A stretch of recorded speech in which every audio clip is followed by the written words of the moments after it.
자, 그 다음 정보 시스템에 대해서 말씀을 드릴게요. 뭐 시험에 한 번 정도 출제가 됐습니다. 한두 번. 한 조직체 데이터를 바탕으로 의사결정에 필요한 정보를 추출하고 생성하는 시스템을 우리는 정보 시스템이다, 그렇게 얘기를 합니다. 자, 정보라는 얘기가 나오면 정보 시스템이다, 그렇게 생각을 하시면 되고요. 자, 그림을 통해서 개념 설명드리겠습니다. 자, 이게 정보 시스템이에요. 다른 게 아니라 입력하는 부분이 있고요, 출력하는 부분이 있고, 처리하는 부분이 있고, 제어하는 부분이 있고, 피드백하는 부분이 있습니다. 자, 자료가 무엇인지, 데이터가 무엇인지, 정보가 무엇인지는 아시겠죠? 자, 자료를 입력해서 봤죠. 입력 장치를 통해서 봤습니다. 그 다음 처리하는 부분이 있죠. 그 다음 출력하는 부분이 있는데, 처리를 할 때 어떻게 처리를 하라라는 지시를 하는 제어 장치라는 게 있어요. 제어 장치. 그 다음 처리해서 나온 결과가 마음에 들지 않는 경우가 있겠죠. 그때는 피드백을 합니다. 되돌려요. 되돌려서 다시 입력을 해서 다시 처리하는 겁니다. 그게 피드백이에요. 이것을 우리는 정보 시스템이다, 그렇게 얘기를 하고, 시험에는 이렇게 블랭크로 만들어서 찾아라 라고 시험에 나온 적이 있습니다. 자, 그 다음 자료 처리 시스템이 뭐냐면요, 이 부분 정보 시스템에서 처리하는 것이 뭐 한 가지 방법만 있는 것이 아니라 여러 가지 방법이 있습니다. 처리하는 방법이. 자, 그 방법에 대해서 말씀을 드리겠습니다. 자, 자료 처리 시스템의 종류에 대해서 말씀을 드리겠습니다. 자, 일괄 처리 시스템이 있고요. 자, 온라인 실시간 처리 시스템, 그리고 분산 처리 시스템이 있습니다. 일괄 처리 시스템과 온라인 실시간 처리 시스템의 차이점을 여러분들 먼저 이해를 하셔야 돼요. 자, 일괄 처리. 자, 말 그대로죠. 한 번에 모아서 처리한다는 얘기입니다. 자, 예를 들어서 이제 급여를 계산하는 경우를 한번 생각을 해 보십시오. 자, 급여를 하루 일당 기준에서 지급을 할 수 있지만은 일반적으로 30일을 기준해서 급여를 지급을 하죠. 맞습니까? 하루하루 계산해서 지급하는 것이 아니라 일반적으로 30일을 기준해서 30일이 지나면은 이제 급여를 관리하는 거예요. 그죠? 급여를 처리한다는 얘기입니다. 자, 이게 일괄 처리 시스템이에요. 자, 그 다음 온라인 실시간 처리 시스템. 기차 예매를 생각하시면 돼요. 혹은 은행 업무. 여러분들이 지금 돈이 당장 필요해요. 그죠? 그래서 여러분들 계좌에 접근을 해서 출금을 시킵니다. 근데 출금시키는데 이 은행 업무를 보는 시스템이 일괄 처리 시스템이에요. 그러면 어떻게 되겠습니까? 만일 한 달이다. 그럼 한 달을 지나야 돼요. 그래야만 여러분들이 돈을 출금할 수 있는 겁니다. 자, 이렇게 하면 안 되겠죠, 그죠? 그래서 은행 업무라든지 예매하는 그런 이제 처리 시스템은 온라인 실시간 처리가 돼야 됩니다. 자, 차이점이 있죠, 그죠? 그래서 일괄 처리 시스템의 또 하나의 특징이 각 트랜잭션당 처리 비용이 적게 든다는 특징이 있습니다. 자, 이때 트랜잭션이라는 것은 뒤에 다시 말씀을 드릴 건데요. 작업의 단위다라고 생각하시면 돼요. 작업의 단위.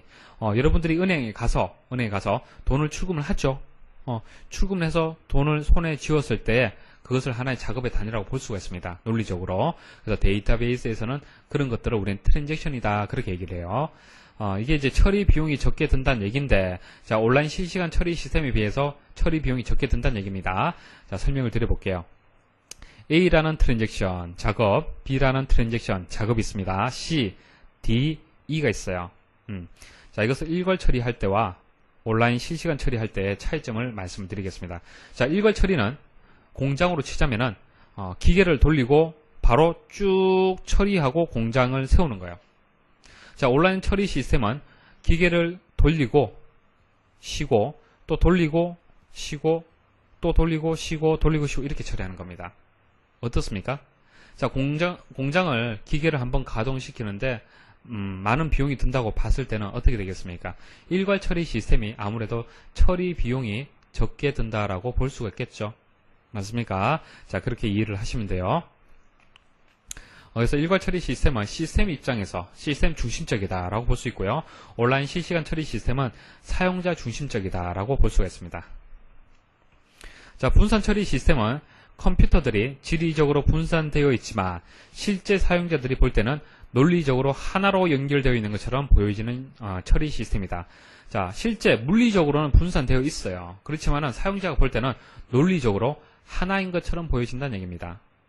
여러분들 기사 퍼스트에 강의실에 들어오면요, 강의 목록이 쭉 있죠. 자, 목록이 이렇게 나와 있지만은 실제는 데이터베이스가 여러 개 있어요. 서울에도 있고 뭐 대구도 있고 이렇게 나뉘어져 있습니다. 여러 가지 이유 때문에. 그렇지만은 여러분들은 이렇게 나뉘어져 있다는 것을 알 필요가 없어요. 그죠? 그냥 클릭해서 강의 들으시면 되는 거잖아요. 그죠? 예, 그래서 분산 처리 시스템은 컴퓨터들이 지리적으로 분산되어 있지만 실제 여러분들은 알 필요 없고 논리적으로 하나인 것처럼 느껴진다는 얘기입니다. 자, 데이터 웨어하우스에 대해서 말씀을 드릴게요. 그렇게 많이 출제되지는 않습니다. 기간 업무 시스템에서 추출되어 새로이 생성된 데이터베이스로서, 자, 데이터 웨어하우스도 데이터베이스가 맞습니다. 조금 달라요. 자, 의사결정 자원 시스템을 지원하는 주체적, 통합적, 시간적 데이터의 집합체다. 자, 기사 퍼스트를 예를 들어서 말씀드릴게요. 자, 기사 퍼스트를 모든 데이터를 보관하고 있는 데이터베이스가 여기 있습니다. 근데 기사 퍼스트에서 여러 부서가 있죠. 고객을 관리하는 부서가 있고요. 컨텐츠를 관리하는 부서가 있고요. 대외적으로 이제 영업하는 마케팅 부서가 있습니다. 그러면 이런 데이터베이스를 각각의 부서에서 이용을 할 건데 각 부서에서 의사결정이 좀 쉽도록 다시 한번 데이터베이스를 가공할 수가 있겠죠. 자, 이 데이터 모두가 필요한 것이 아니라 각 부서에서 의사결정이 쉽도록 또 데이터베이스를 이렇게 만들 수가 있겠죠. 이해하시겠습니까? 자, 그게 데이터 웨어하우스의 개념이 되는 거예요. 데이터베이스를 만드는데 의사결정 자원 시스템을 지원한다. 각 부서 목적에 맞도록 의사결정을 지원하도록 만든 데이터베이스, 그게 데이터 웨어하우스가 되는 겁니다. 자, 여기까지 해서 개념적인 설명을 드렸습니다. 여러분들 잘 정리하셔야 되고요. 가급적이면 강의 중에 들었던 것은 이번 시간에 다 소화를 하시는 게 좋아요. 그 다음 이 기출문제를 스스로 풀어보셔야 돼요. 자, 본 강의 들으시고 제가 기출 설명을 하잖아요. 그죠? 바로 이어서 들어버리면은 아무 효과 없습니다. 지금 들으면은 당연히 이해가 되죠. 시험에 나오면 다 답을 찾을 수 있을 것 같아요. 그렇지만은 나중에 보면은 또 새롭게 느껴질 수가 있습니다. 그것은 여러분들 스스로 문제를 풀지 않았기 때문에 그래요. 그래서 화면 멈추시고 여러분들 스스로 직접 풀어보시고 이해가 안 되는 내용을 선별해서 들어본다든지 아니면은 좀 빠르게 재생을 해서 모르는 부분을 찾아서 또 들어볼 수도 있겠죠. 자, 그럼 여러분들 스스로 문제를 풀어봤다고 보고 말씀을 드릴게요. 자, 1번 한 조직체에 필요한 데이터를 수집, 저장해 두었다가 필요시에 처리해서 의사결정에 유용한 정보를 생성하고 분배하는 수단을 무엇이라고 얘기하느냐. 자, 정보 시스템이다. 그렇게 말씀을 드렸습니다. 자, 자료와 정보에 대한 설명이 가장 적절한 것은 자, 정보란 자료를 처리해서 얻을 수 있는 결과다. 자, 자료를 한번 처리하고 나온 것이 정보가 되겠죠. 그래서 정답이 가번이 되고요. 나머지는 한번 여러분 읽어보시면 되겠죠. 자, 일괄 처리 방식을 적용한 업무 형태로서 자, 부적합한 것은 일괄 처리입니다. 일괄 처리. 한 번에 처리하는 거예요. 그런데 이런 예약 업무 관련 있습니까? 온라인 실시간 처리를 해야겠죠. 데이터베이스의 특성이 아닌 것은 실시간 접근, 내용에 의한 참조, 동시 공유, 이산적인 변화. 자, 실시간 접근한다, 내용에 의해서 참조한다, 동시 공유한다. 자, 이것은 특성이 맞죠. 근데 이산적인 변화. 자, 데이터베이스 내에 저장되는 데이터가 이산적인 변화라는 것은 이렇게 숫자적으로 딱딱 떨어지는 것을 얘기하는 거예요. 1, 2, 3, 4, 5 이런 식으로 딱딱 떨어지게 데이터가 바뀐다는 얘기인데 이건 데이터베이스의 특성하고는 전혀 관계가 없어요. 데이터베이스의 정의로 보기 어려운 것은 자, 특정 프로그램을 위해 독자적인 데이터다. 이건 아니죠. 특정 프로그램이 아니라 여러 데이터 공용으로 이용할 수 있도록 공유할 수 있도록 자, 그렇게 운영되는 데이터입니다. 그래서 독자적인 데이터다. 이 설명이 틀렸죠. 자, 6번 데이터베이스의 정의와 관계가 없는 것은 자, 통합되어 있다. 공룡되어진다, 운영되어진다. 이거 맞죠? 자, 또 하나 뭐 있었습니까? 저장되어진다. 4가지 있었죠. 근데 실시간 처리다. 이것도 맞는 것 같은데. 그런데 실시간 처리란 것은 뭐예요? 데이터베이스 정의가 아니라 특성이죠, 특성. 맞습니까? 실시간 접근할 수 있다는 것은 특성이지 정의가 아닙니다. 이렇게 좀 문제가 조금 어렵게도 출제되는 경우도 있어요. 그렇지만 여러분들 구분할 수가 있겠죠.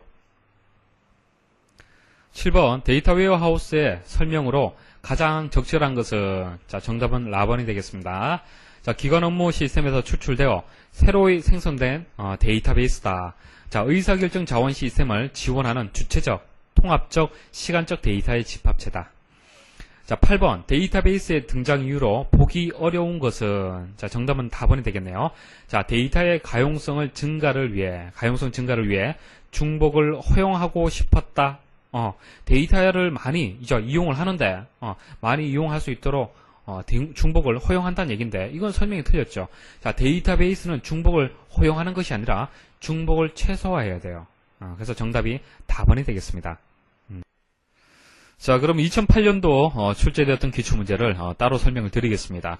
자, 조금 변경된 내용이 있습니다. 그래서 여러분들 좀 보셔야 되는데, 자, 9번 문제 보도록 하죠. 자, 다음 영어 설명 중 데이터베이스의 정의로 옳은 내용을 모두 나열한 것은, 자, 이렇게 나왔습니다.